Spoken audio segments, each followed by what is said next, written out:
నమస్తే. ఇన్నాళ్ళు నన్ను సపోర్ట్ చేస్తూ, ఎంకరేజ్ చేస్తూ మీ ప్రేమని నాకు అందిస్తున్న ప్రతి ఒక్కరికి కృతజ్ఞతలు. అలాగే ఈ వీడియో కూడా ఖచ్చితంగా మీకు ఉపయోగపడుతుంది. లైక్, షేర్ అండ్ సబ్స్క్రైబ్ చేసి మీ సపోర్ట్‌ని నాకు అందించండి. అలాగే ఈ వీడియో పట్ల మీకున్న అభిప్రాయాన్ని కామెంట్ సెక్షన్‌లో కామెంట్ చేసి తెలియజేయండి. ఇప్పుడు వీడియోని చూద్దాం. జ్యోతిష్య శాస్త్రం ఒక అద్భుతం. వేదాంగమైన జ్యోతిష్య శాస్త్రం అనేటువంటిది మానవ జీవన గమనానికి ఒక వరం. జ్యోతిష్య శాస్త్రం నీ జీవితంలో వెలుగునింపే ఒక భాష.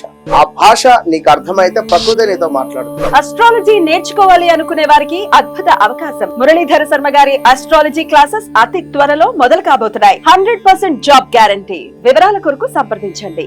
నమస్తే, వెల్కమ్ టు అవర్ ఛానల్. నేను పద్మిని. ప్రస్తుతంతో పాటు ప్రముఖ ఆధ్యాత్మికవేత్త, ఆస్ట్రోన్యూమరాలజిస్ట్, వేదిక్ వాస్తు స్పెషలిస్ట్, శ్రీ విద్య మరియు హనుమత్ ఉపాసకులు బ్రహ్మశ్రీ డాక్టర్ సిస్లా జయశంకర్ గారు మనతో పాటు ఉన్నారు. మాట్లాడదాం. సార్ నమస్తే. సార్ సార్ సెప్టెంబర్ మాసం మొదలు కాబోతోంది. అయితే సెప్టెంబర్ మాసానికి సంబంధించిన రాశి ఫలితాలు ఒక్కసారి మీ ద్వారా తెలుసుకోవాలనుకుంటున్నాను సార్.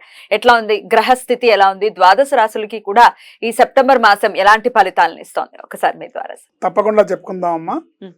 ఈ సెప్టెంబర్ మాసంలో గ్రహ సంచారం గోచారంలో వృషభంలో గురువు, మిథునంలో కుజుడు, చతుర్థ స్థానమైన కర్కాటకంలో బుధుడు వక్రించున్నాడు, సింహంలో రవి, కన్యలో శుక్రకేతువులు, ఏకాదశ స్థానమైన కుంభంలో శనేశ్వరుడు, ద్వాదశ స్థానమైన మీనంలో రాహు.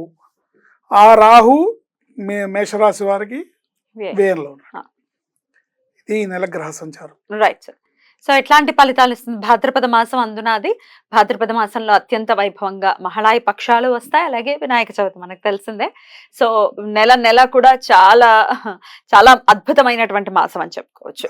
మరి ఎట్లాంటి రిజల్ట్స్ రాబోతున్నాయి అసలు ఈ నెలలోనే? మరి వృషభ రాశి వారికి ఎలా ఉండబోతోంది సార్ ఈ భాద్రపద మాసం, ఈ సెప్టెంబర్ మాసం? వృషభ రాశి అంటే కృత్తికా నక్షత్రం 2, 3, 4 పాదాలు, రోహిణి 1, 2, 3, 4 పాదాలు, మృగశిర 1, 2 పాదాలు వారు వృషభ రాశి కింద మనం చెప్పుకుంటున్నాం. ఇది అందరికీ విదితమే అయినప్పటికీ మళ్ళీ ఒకసారి ఎవరికన్నా తెలియని వాళ్ళు ఉంటే తెలుస్తుంది అని మనం చెప్పుకుంటున్నాం. ఈ వృషభ రాశి స్త్రీ పురుషులకు ఈ నెల అన్ని రంగాల వారికి, స్త్రీలు పురుషులు ప్లస్ అన్ని రంగాల వారికి యోగప్రదంగా ఉంటుంది, బాగుంటుంది. నూతన వస్త్ర ప్రాప్తి కలదు. విలువైన వస్తువులను, ఆభరణాలను కొనుగోలు చేస్తారు. వీళ్ళకి సంతానం ద్వారా సౌఖ్యము, భార్యాభర్తల మధ్యలో అవగాహన బాగుంటుంది. సుఖమయమైన జీవితాన్ని పొందుతారు. చాలా హుషారుగా, ఆనందంగా ఉంటారు. విందు వినోదాల్లో అధికంగా పాల్గొంటారు. మత పెద్దలు, పీఠాధిపతులు దర్శన భాగ్యం కలుగుతుంది ఈ నెలలో వీళ్ళకి. వారి ఆశీర్వాదాన్ని పొందుతారు. రాస్యాధిపతి అయిన శుక్రుడు మాస ప్రథమార్థంలో పంచమంలోను, సెప్టెంబర్ 18వ తేదీ నుండి షష్టమంలోను ఉన్న కారణంగా వృషభ రాశి స్త్రీ పురుషులకు మాస ప్రథమార్థంలో మిత్రుల వలన లాభము, శత్రుక్షయము, మిత్రుల వలన ఆదరణ, సహాయ సహకారాలు అనేవి పరిపూర్ణంగా మీకు లభించును. పెద్దలపై అధిక గౌరవం కలిగి ఉంటారు. మానసిక సంతృప్తి లభిస్తుంది. 18వ తేదీ నుండి శుక్ర సంచారం షష్టంలోకి మారడం వలన అనవసరమైన ఖర్చులు అధికమై రుణాలు చేయుదురు, అప్పులు తీసుకుంటారు. చేపట్టిన పన్నుల్లో చిక్కులు, అవరోధాలు ఏర్పడును. ఇతరులతో అనవసర తగాదాల వలన అవమానకర సంఘటనలు ఎదురవుతాయి. కొంతమందిలో అనవసరమైన ఆతురత, అపాయము పొంచి ఉంటుంది. ముఖ్యంగా పరాయి స్త్రీలతో జాగ్రత్తగా వ్యవహరించాలి. స్త్రీలైనా పురుషులైనా ఇద్దరు. పురుషులు పరాయి స్త్రీలతో జాగ్రత్త వహించాలి. పురుషులు వృషభ రాశిలో స్త్రీలు ఉంటే స్త్రీలు పురుషులతో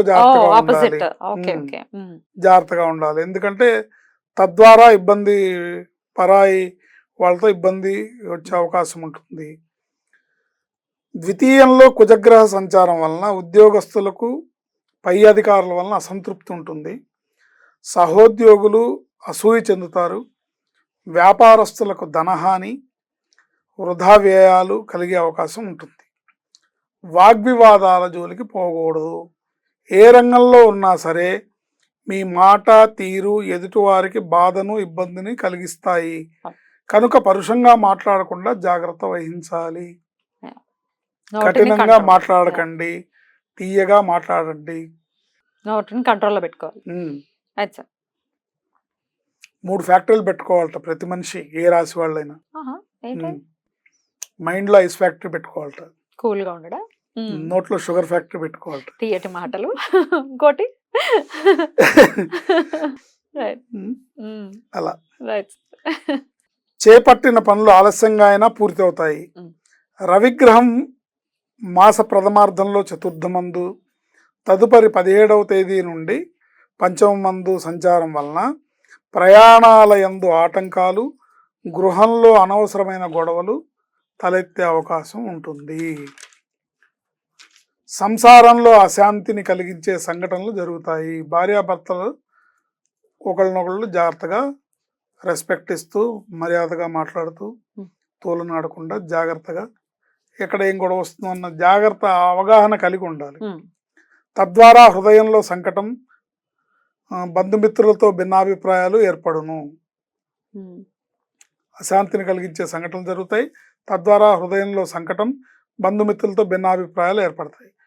కొంతమందికి బంధు వియోగం కూడా జరుగుతుంది. అంటే ఇంక జీవితంలో నేను నీ మొహం చూడను అనే అనే పరిస్థితి అక్కడ దాకా వెళ్తుంది అనమాట. అశాంతి దుఃఖము కలిగించును. బంధు వియోగం అశాంతి దుఃఖం కలిగించును. సంతాన అనారోగ్యం కలుగును. శత్రువుల వలన టెన్షన్ ఏర్పడును.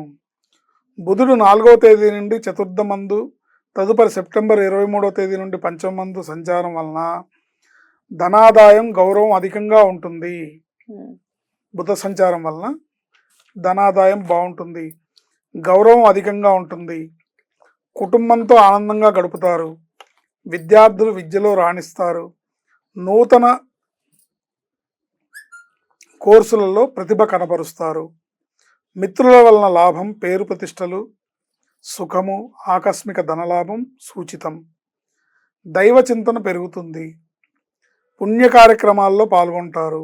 23వ తేదీ నుండి బుధుడు పంచమంలోకి రావటం వలన కళత్ర వియోగం, అంటే భార్యాభర్తల మధ్యలో వియోగం, అంటే మాట ఏర్పడి గ్యాప్, అంటే ఓసారి గొడవైంది అనుకోండి, సర్దుకోవడానికి వారం పడుతుంది కదా.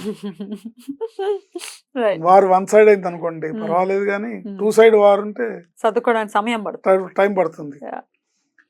చూడ ఎప్పుడు వస్తాడో చూద్దాం అని ఆవిడ మాట్లాడపోతే ఈయన ఏంటి. సో కళత్ర వియోగం, వృధా శ్రమ అధికమవుతుంది. స్థితి నష్టము, అపకీర్తికి అవకాశం ఉంది. ప్రయాణాల్లో జాగ్రత్త వహించాలి. ఉద్యోగస్తులు జాగ్రత్తగా వ్యవహరించాలి. ఖర్చులను అదుపులో ఉంచుకోవాలి. మాటామంతి బాగుండాలి. పరస్త్రీలతో జాగ్రత్తగా మెలగాలి. ఇది ఈ నెలలో వృషభ రాశి వారికి చేయకూడని పనులు కూడా ఆల్రెడీ చెప్పారు. కాబట్టి దేవతారాధన విషయం కూడా ఒకసారి చెప్పండి సార్. ఎందుకంటే కొంత నెగటివిటీ ఉంది, పాజిటివ్ కూడా ఉంది. మంచి పేరు వస్తుంది అని చెప్తున్నారు, ఆదాయం పెరిగేటటువంటి పరిస్థితి ఉంది, మిశ్రమంగా ఉంటుంది. బట్ దైవతారాధన ఖచ్చితంగా చేసుకోవాలి. మరి ఏ ఆరాధన విశేషంగా వీళ్ళు చేసుకోవాల్సి? వీళ్ళు విశేషంగా అమ్మవారిని ఆరాధించాలి ఈ నెలలో. లక్ష్మీదేవి గాని, లలిత అమ్మవారు గాని, కనకదుర్గ అమ్మవారు, మాతృస్వరూపం అమ్మవారిని బాగా ఆరాధించాలి.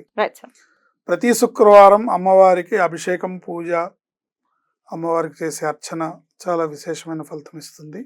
ప్రతిరోజు కూడా మీరు మీకు తోచిన మంత్రం, మీకు ఏదన్నా అమ్మవారి మంత్రం మీకు అలవాటు ఉంటే చేసుకోవచ్చు, లేదా కనీసం శ్రీమాత్రే నమః అనుకున్నా కూడా ఆ అనుగ్రహం లభిస్తుంది, అమ్మవారి అనుగ్రహం లభిస్తుంది. ఈ పూజలు, అభిషేకాలు, అమ్మవారిని ధ్యానించడం, జపించడం ఒక ఎత్తు. ఒకవేళ మాకు అది కుదరదండి, మేము అట్లా చేయలేనండి అంటే మూగజీవులకు ఆహారాన్ని, నీళ్ళని అందించండి, లేదా వీలైనంత అన్నదానం చేయండి, శుభం కలుగుతుంది. అద్భుతంగా వివరించారు సార్, కృతజ్ఞతలు. నెక్స్ట్ ఎపిసోడ్ లో మిథున రాశి గురించి తెలుసుకుందాం. నమస్కారం అండి. ఆయుష్మతి భవ.